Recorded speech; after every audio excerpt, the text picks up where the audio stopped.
सारे बोलो जय बाबा बालकनाथ। बाबा बालकनाथ मंदिर एक गुफा मंदिर है जो कसौली से 3 किलोमीटर दूर ग्रेनेड पहाड़ी के ऊपर स्थित है। यह कसौली शहर के प्रमुख धार्मिक स्थानों में से एक है। यह मंदिर बाबा बालकनाथ को समर्पित है, जो शिव के बहुत बड़े भक्त थे। ऐसा विश्वास है कि वे जोड़ियां जिनके बच्चे नहीं हैं, यदि वे इस मंदिर में आते हैं तो उनकी बच्चे की इच्छा पूरी हो जाती है। इस मंदिर भगवान शिव की बच्चे के साथ कई मूर्तियां हैं, जो इस मंदिर की विशेषता है। हालांकि औरतों को गुफा के अंदर जाने की अनुमति नहीं है। इस मंदिर में नवरात्रि का त्योहार बहुत प्रसन्नता और उत्साह के साथ मनाया जाता है।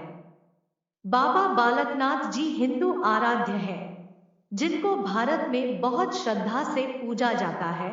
इनके पूजनीय स्थल को दयोटसिद्ध के नाम से जाना जाता है। यह मंदिर हिमाचल प्रदेश के हमीरपुर जिले के छकमोह गांव की पहाड़ी के उच्च शिखर में स्थित है। मंदिर में पहाड़ी के बीच एक प्राकृतिक गुफा है। ऐसी मान्यता है कि यही स्थान बाबाजी का आवास स्थान था। मंदिर में बाबाजी की एक मूर्ति स्थित है। भक्तगण बाबाजी की वेदी में रोट चढ़ाते हैं। रोट को आटे और चीनी गुड़ को घी में मिलाकर बनाया जाता है। बाबाजी की गुफा में महिलाओं के प्रवेश पर प्रतिबंध है, लेकिन उनके दर्शन के लिए गुफा के बिल्कुल सामने एक ऊंचा चबूतरा बनाया गया है, जहां से महिलाएं उनके दूर से दर्शन कर सकती हैं। मंदिर से करीब 6 किमी आगे एक स्थान शातलाई स्थित है। ऐसी मान्यता है कि इसी जगह बाबाजी ध्यान योग किया करते थे। बाबा बालकनाथ की जन्म कथा। बाबा बालकनाथ जी की कहानी बाबा बालकनाथ अमर कथा में पढ़ी जा सकती है।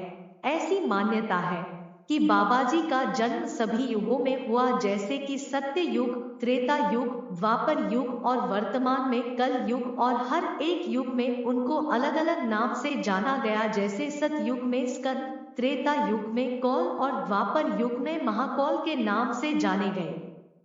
अपने हर अवतार में उन्होंने गरीबों एवं निस्सहायों की सहायता करके उनके दुख दर्द और तकलीफों का नाश किया।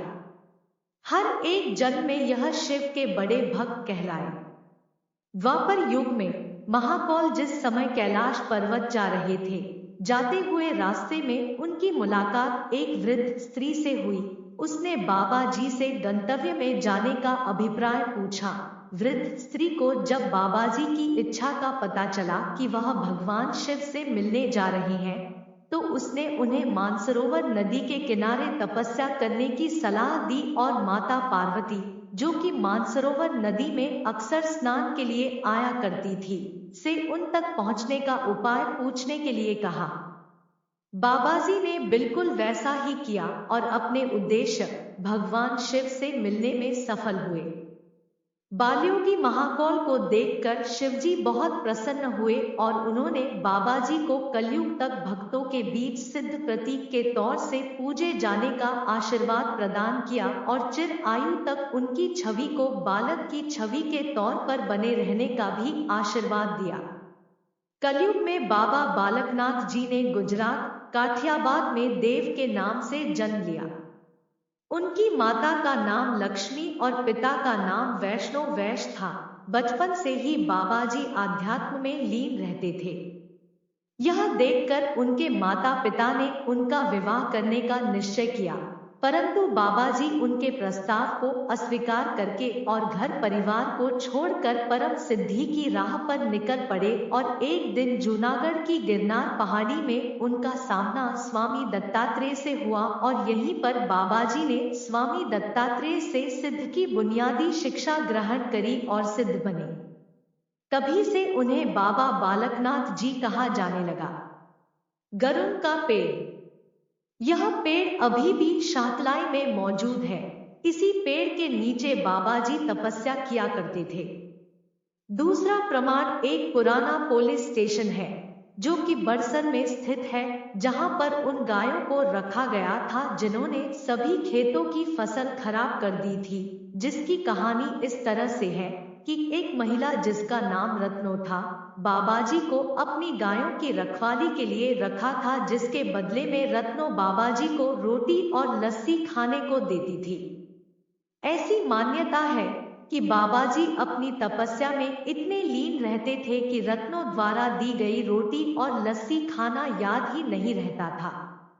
एक बार जब रत्नो बाबाजी की आलोचना कर रही थी कि वह गायों का ठीक से ख्याल नहीं रखते, जबकि रत्नो बाबाजी के खाने पीने का खूब ध्यान रखती हैं। रत्नों का इतना ही कहना था कि बाबाजी ने पेड़ के तने से रोटी और जमीन से लस्सी को उत्पन्न कर दिया। बाबाजी ने सारी उम्र ब्रह्मचर्य का पालन किया और इसी बात को ध्यान में रखते हुए उनकी महिला भक्त गर्भ गुफा में प्रवेश नहीं करती, जो कि प्राकृतिक गुफा में स्थित है, जहां पर बाबाजी तपस्या करते हुए अंतर ध्यान हो गए थे। बाबा को कोर पीर के नाम से जाना जाता है। जानिए बाबा बालक नाथ जी की दिव्य शक्तियों और उनके धाम की कहानी। भागवत पुराण के छठे स्कंद के 7वें अध्याय में वर्णन आता है कि देवराज इंद्र की सेवा में जहां देवगण और अन्य सहायक गण थे, वहीं सिद्ध भी शामिल थे। नाथों में गुरु गोरखनाथ का नाम आता है। इसी प्रकार 84 सिद्धों में बाबा बालक नाथ जी का नाम आता है। एक दिन माता रत्नों के ताना मारने पर बाबा जी ने अपने चमत्कार से 12 वर्ष की लस्सी व रोटियां एक पल में लौटा दी। इस घटना की जब आसपास के क्षेत्र में चर्चा हुई तो ऋषिमुनि व अन्य लोग बाबा जी की चमत्कारी शक्ति से बहुत प्रभावित हुए। गुरु गोरखनाथ जी को जब से ज्ञात हुआ कि एक बालक बहुत ही चमत्कारी शक्ति वाला है, तो उन्होंने बाबा बालक नाथ जी को अपना चेला बनाना चाहा, परंतु बाबा जी के इनकार करने पर गोरखनाथ बहुत क्रोधित हुए। जब गोरखनाथ ने उन्हें जबरदस्ती चेला बनाना चाहा, तो बाबा जी शाहतलाई से उडारी मारकर धौलगिरी पर्वत पर पहुंच गए, जहां आजकल बाबा जी की पवित्र सुंदर गुफा है। सेवक जन बाबा जी की गुफा पर रोट का प्रसाद चढ़ाते हैं।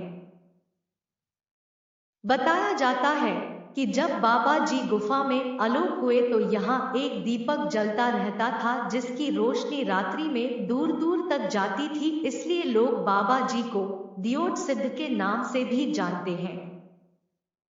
बाबा जी अपने भक्तों की मनोकामना पूर्ण करते हैं, इसलिए देश विदेश व दूर दूर से श्रद्धालु बाबा जी के मंदिर में अपने श्रद्धा सुमन अर्पित करने आते हैं। बाबा जी को रोट के साथ सूजी और गुड़ का हलवा भी भोग लगाना चाहिए। एक उपला लेकर उसके ऊपर लौंग सुपारी धूप घी डालकर जलाएं, फिर उसकी धुनी पूरे घर में करें। इसको करने से घर से सब नकारात्मक ऊर्जा खत्म होती है। घर में रोट बनाना हो तो जेठा रविवार को बनाएं या फिर किसी भी रविवार को बनाकर बाबा जी को भोग लगाएं। बाबा बालक नाथ जी किसका अवतार है? बाबा बालक नाथ जी शिवजी के पुत्र कार्तिकेय जी के अवतार है। बाबा बालक नाथ जी को और किन किन नामों से जाना जाता है? बाबा बालक नाथ जी को दयोटसिद्ध और पौराहारी के नाम से भी जाना जाता है। सारे बोलो जय बाबा बालक नाथ।